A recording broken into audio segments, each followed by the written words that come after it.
Tramita na Câmara dos Deputados um projeto de lei que revoga o Estatuto do Desarmamento. A proposta pretende instituir um novo estatuto em que a regra passa a ser a permissão e não a proibição da posse e do porte de armas de fogo no país. Este é o tema do Via Justiça de hoje. Participam do programa o juiz José Luísio Neves da Silva, da Primeira Vara Criminal de Conselheiro Lafayette, e o delegado regional de Contagem, Marcos Silva Luciano, que já atuou na Delegacia Especializada de Armas, Munições e Explosivos de Minas Gerais. Numa parceria da TV Assembleia com a Mages, Associação dos Magistrados Mineiros, o Via Justiça está começando.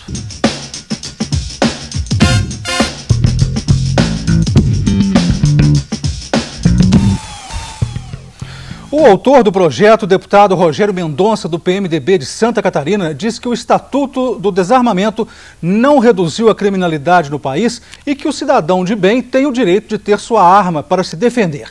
Como os senhores comentam a fala do deputado? Começando pelo senhor, doutor Aloysio. Bom, Carlos, eu entendo que realmente não se chegou ao objetivo que era o da lei, com o desarmamento da população, diminuindo o índice de criminalidade. Mesmo porque o índice de criminalidade não se faz em razão do desarmamento de pessoas de bem. Ele se faz em razão do desarmamento daqueles que afrontam a lei. E esses não têm o menor interesse em fazer aquela entrega, aquela devolução da arma para manter a paz social.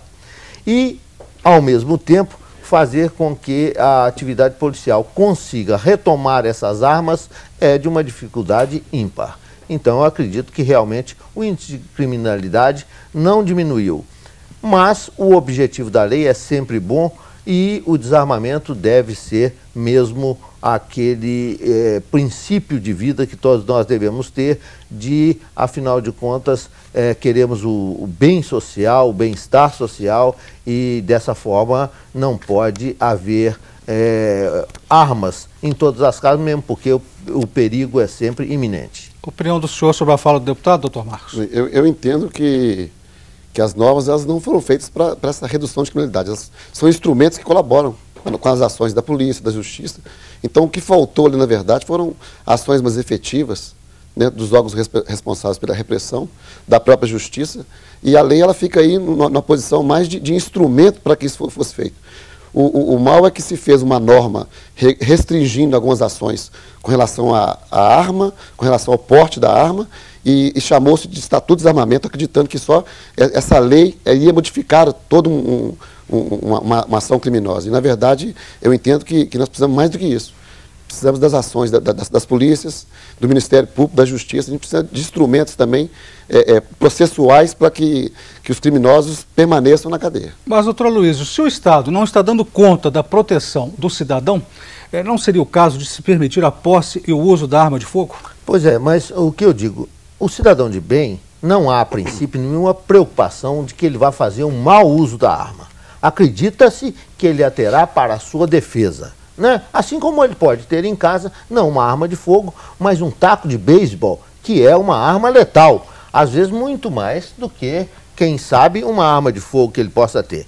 Então, a preocupação não é com o cidadão de bem, não é? E autorizar o cidadão de bem a ter uma arma, eu não vejo nenhum óbice a que se faça isso. Eu acho que o espírito da lei, do deputado, também nesse sentido, é segura, mesmo porque ele dá exemplos de situações em que é necessário o cidadão ter a sua própria defesa pessoal, feita por ele próprio, porque os órgãos de segurança estão distantes dele e ele não terá como acioná-los a tempo de se salvar. Veja só que a própria lei penal, né, disciplinando aqueles institutos que afastam a ilicitude do ato, premia aquele que cometeu um crime de morte, se ele o fizer em legítima defesa. Então essa é uma forma que indica que é possível sim ele até ter uma arma para se defender. Não vejo nenhum óbice a isso não. Mas, na verdade, nós precisamos aparelhar, como disse o doutor Marcos, o Estado juiz, o Estado segurança pública, para evitar ao máximo que o cidadão precise da utilização da arma. Mas aí, doutor Marcos, eu pergunto ao senhor, parece que o crime hoje é regra e não exceção. Como conciliar isso? A gente tem enfrentado essa dificuldade como polícia, né? A gente seria o correto a gente ter um ambiente de tranquilidade e não distúrbio qualquer houver essas ações da polícia. E quando a polícia falha, realmente volta esse direito ao cidadão de defesa. E a arma, todo mundo vê a arma como defesa. Eu acredito que sim, que seja uma possibilidade. O que a pessoa tem que rever e tem que ter consciência é do risco que ela tem e do despreparo que ela tem. E essa lei, o que houve de bom na lei, é que a lei criou critérios para que a pessoa entenda e conheça esse instrumento. As pessoas ouvem falar em defesa, e elas não sabem os momentos para que isso aconteça. Então, às vezes, ela está num ambiente tranquilo e, de repente, a coisa destoa e ela não consegue ali fazer com que isso retome a normalidade e acaba sendo vítima, né, de criminosos. Na fala ao plenário da Câmara, o autor do projeto afirmou que a legislação atual não conseguiu reduzir os índices de violência e, no Brasil, 50 mil pessoas são assassinadas todos os anos. Segundo o deputado, desarmar a população é tirar dela um direito fundamental, a proteção da própria vida e da sua família. Eu pergunto ao senhor, doutora Luísa, ao senhor, doutor Marcos, como conciliar esse direito fundamental com a defesa do desarmamento? Bom, o direito fundamental, como eu disse, a princípio da defesa de cada um de nós, é do próprio Estado organizado. É ele que tem o dever de fazer isso. Mas é evidente que ele não pode estar presente a todos os locais onde existem conflitos e nem se sabe onde eles vão ocorrer. Então é necessário também que o cidadão possa fazer a sua própria defesa. Isso não há conflito, a meu juízo, de ter ele permissão para ter uma arma absolutamente controlada, sendo ele antes avaliado para ver se ele tem a possibilidade de ter uma arma em casa e saber fazer o uso útil dela somente em sua defesa. Não há nenhum problema que ele tivesse essa arma. Não estou contra absolutamente a proposta do deputado. Acho que isso é preciso ser feito. Mas é preciso também que, para se ter uma arma, haja um caminho a ser perseguido, até que se diga se ele está apto ou não a ter uma arma, saber usar a arma e saber o momento de usar a arma. O deputado Rogério Mendonça citou o seguinte exemplo.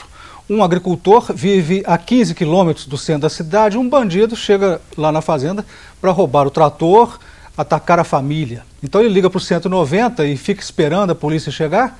Ele tem de ter direito de defesa, afirmou o deputado. O senhor comente isso, por favor. O grande diferencial e a grande confusão que está tendo é nessa questão de proibições. Não houve uma proibição, entendeu? E ele também não propõe essa proibição. O que acontece é que existem critérios mais rígidos.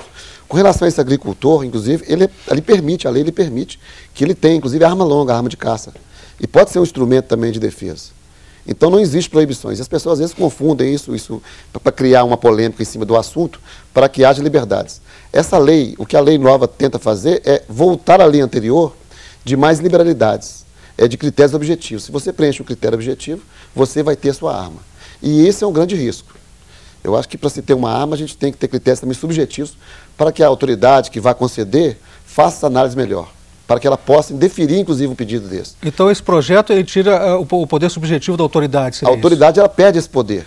Então todo mundo passa a ter essa condição de ter arma. Até aquelas pessoas do mal, que às vezes, não, por um acaso do destino ali, não tem um processo, um inquérito, acaba tendo esse direito de ter arma e a gente vê que ele é uma pessoa que tem conduta fora da normalidade social e você acaba tendo que conceder isso a ele, porque senão ele vai ter que entrar com processo contra a autoridade. O Via Justiça faz agora um intervalo e voltamos em instantes.